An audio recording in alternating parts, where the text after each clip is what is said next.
I just picked up this bread from the grocery store, and I have a question for you. If I were to give you this bread, and I were to tell you that it's fresh, it's nourishing, and it's safe for you to eat, would you believe me? Since this is on the grocery store shelves still, I know this company makes money, and there's a lot of Americans who would say yes. But the truth is, this bread is not healthy at all. It's full of chemicals, it's full of synthetic oils, additives, and just all kinds of things that are going to harm the body. In this video, I'm going to tell you exactly what's found in this bread, and we're going to break down the chemicals that are harming your body. The truth about modern bread is that it damages, and it has nothing to do with the way God designed bread to be. Bread that's called healthy in the grocery store isn't really healthy at all. You see, in the Bible, bread meant life. Bread is sustaining, and God used it to feed nations. God told Joseph that he's going to use grain to feed the people of Egypt and Canaan and the surrounding areas so that they can survive the famine of 7 years. So if bread could do something like that compared to our modern bread, I think we have a problem. Our modern bread is a product that's filled with greed and shortcuts and has nothing to do with God's design. So when I sold bread at the farmer's market, I noticed something very unique. The experience I had was very unique. People would often come to me that had gluten intolerances, that couldn't eat grocery store bread. And I know they came to me because of my signage. It said gut-friendly bread. And I had a lot of samples and they could try it. Well, they were intrigued and it gave them hope. So they ate it. What I found is that they could eat my bread versus the grocery store bread. And they would jump for joy because they could eat it again. And so they would come time and time again. And that experience always interested me. And so I started to do more research. And it's because of that, I started to understand what it was. And I believe that it was because I didn't add any chemicals to my bread. I only used the best ingredients, organic, and I used ancient grains. And I just kept doing that. And people kept coming to me telling me the same thing. So it's my gut feeling that this health crisis that we have in this country is because of chemicals in our food, like glyphosate and other chemicals that I'm going to tell you about later in the video. So if you just stick with me, I'll tell you about them. So please like, share, and subscribe, and consider to hear more videos and watch the previous videos that I have, because we're going to start to rebuild what bread is really supposed to be. So the sad truth is that bread in America has so many things in it, and yet Americans have no idea what's actually in it, but we keep buying it. So, excuse me. So we're going to get back to this loaf. What we have here is a Sara Lee loaf, 100% whole wheat bread. Right off the bat, it says there's no high fructose corn syrup, no artificial colors or flavors, and that's pretty good. It's 100% whole wheat, and that's pretty good. Some breads will have enriched flour, and we know that's not good because it's stripped of all nutrition, and they add back just a little bit of nutrition so that the person doesn't get a nutritional deficiency. It goes back to that old saying. A robber goes to the owner and holds him up at gunpoint, tells him to take off his clothes. The clothes symbolizes the nutrition of the bread. But then he feels bad and doesn't want to see his shame, so he gives him back socks and underwear. And this is the enriched portion of his clothes. So he wants him to feel enriched because he gave him back his socks and underwear. It's the same thing with the nutrition. It just doesn't compute. But this bread has 100% whole wheat, so it's a good start. But then we continue and we see that it has soybean oil. Now, soybean oil is an inflammatory. It's a hydrogenated oil. It does no favors for your body. And on top of that, it's a GMO. I'm going to tell you something. If you experience bloating, inflammation, and digestive upset, no matter what you eat, I want you to eliminate the seed oils that is found in your food. This was something that I discovered about myself that was a game changer. I tried everything, higher proteins, complex carbs, you name it, cultural foods, but everything was cooked in seed oils, especially when we went out to eat.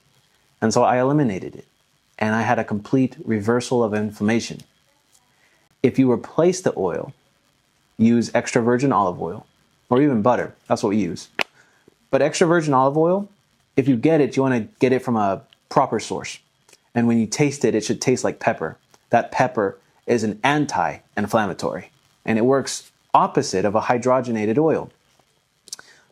But soybean oil in bread is extremely harmful, and you really should stay away from it. Now let's move on to the next one. And this bread has added wheat gluten. I can tell you straight from the package, it says 100% whole wheat. So in store-bought bread, when the grain passes through the roller mill, it basically strips off the wheat and the germ, and it just leaves the white part of the flour. And they just add it back. So the bran really isn't broken down. And I remember the people from Barton Spring Mills, a mill in Texas, would say that if you mill the grain in a stone mill to the point that it's fine, it doesn't really matter if you use whole grain. It's going to act as a really good wheat flour product. So they could bake with 100% whole wheat, no problem. But something like this, a store-bought bread, it's going to be low rising and dense. So you have to add wheat gluten in it. The issue here is that because of the yeast, the organisms that we can't see, they can't fully digest the bread because it rises too fast. And then you're going to add more gluten on top of that, and it's just going to be a big storm of undigested gluten. We have to live in unity with the microorganisms that we can't see. So when you ingest the soybean oil and get inflammation, you're also going to ingest undigested wheat gluten, and that's going to cause you digestive upset. And so things like that is something that we have to take into consideration. So moving on to the next thing, this is where it gets pretty intense. We're going to talk about a chemical that's actually a mold inhibitor. And that chemical is found in our cheeses, in our breads, and our perishable items. And this chemical is called calcium propionate. It's found in this bread. This bread says that it's going to go bad in August 27th, and today is August 11th. So that gives us just a little under 2 weeks. And something like that sounds pretty good. It gives us a little under 2 weeks to eat the bread. It stays soft, it stays fluffy, and it's going to be awesome. But there's a catch. The industrial grade chemical is extremely dangerous. And to use it, you're going to have to wear full PPE. But to get the food grade, the FDA regards it as generally recognized as safe. But I think it's further from the truth. Because in 2002, there was a study that came out by an Australian doctor. Her name is Dr. Sue Dengate. And she did a peer-reviewed study specifically on calcium propionate. And what she found was rather interesting. There was a link between calcium propionate and irritability, restlessness, and sleep disturbance in children. And when she removed it, it just reversed almost immediately. And these children had no idea that they were eating calcium propionate. And so I believe that the companies around the world that still use it probably saw more benefit and said that the benefits outweigh the cost. But to what cost of our children? In the UK, they have full transparency on their labeling. It gives control to the consumer and says, this is what's in the bread. If you want to eat it or not, it's your choice. But to the American consumer, they don't say anything. They just put it on the label. And if you research it or not, that's on you. Most of the Americans that eat bread today have no idea what calcium propionate is. And I think that's horrible. We have a mental health epidemic in this country. And if we allow things like calcium propionate in our bread, we're just contributing to this epidemic. But I believe that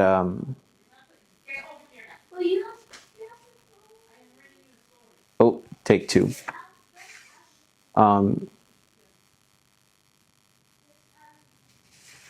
Sorry.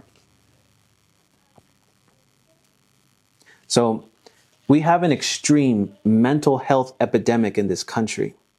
And the mental health issues in our children are rising so high that we can't overlook it anymore. And so I want to ask you, do you know what calcium propionate is? Did you hear it before this video? Or did you learn something as I was speaking? Go ahead and leave it in the comment section so that I can see what you're thinking. So datum is our next chemical. Datum is an acronym for a very long chemical word, and I'm just going to leave it right here in the video so that you can see it and pronounce it yourself, because I'm not really sure. But I do know it's a dough conditioner. And it's chemicals like these that allow bread producers to have full control of what the bread looks like. So no matter what, the bread is always going to come out like this. That's why when you try to make bread and you just have flour, salt, water, maybe a little bit of fat, but yet it doesn't come out as immaculate as this, it's because of the chemicals in the bread. It's to manipulate texture and perform identical every single time. It has nothing to do with the health of the consumer, and that's a problem. So the next chemical I'm going to talk about is a monoglyceride. And a monoglyceride is just a fat. It's really harmless in itself.